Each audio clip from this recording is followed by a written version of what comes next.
There's a moment every August that no one really talks about.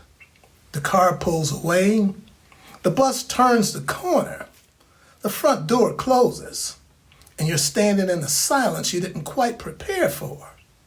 If you've ever felt relief in that moment and then immediately felt guilty for feeling it, this is for you.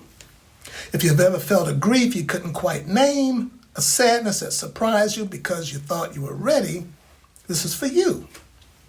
August is a doorway. For some parents, it swings open with relief. The house quiets, routines return, and the daily scramble finds its rhythm again. For others, it fills with grief. The silence feels heavy, the absence sharp.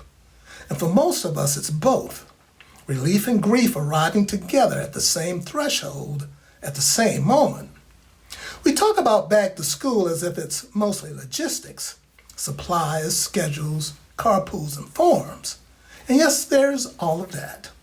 But beneath the checklist lives an emotional landscape that parents rarely stop to name. Because while we're busy preparing our children for their transition, we're quietly navigating our own. Think about what actually shifts in August, the role you've been playing all summer.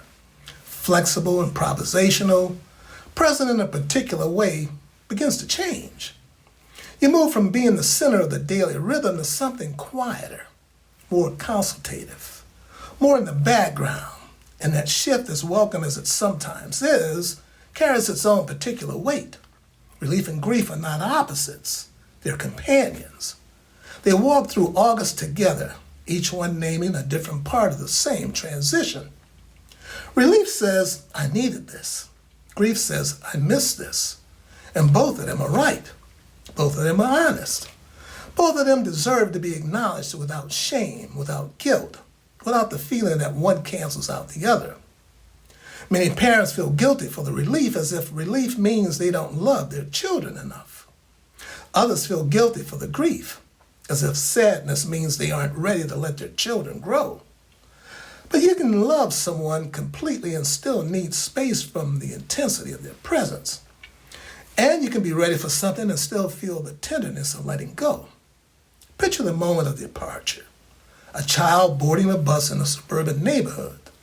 A child walking a familiar path through a village, joining friends along the way. A child cycling through city streets, backpack bouncing, not even looking back. A child joining a neighbor on a school walk, voices rising in the morning air. The specific image is different for each country, but the silence that follows is something every parent knows. And that silence is not empty. It holds echoes of everything the summer carried and something else too.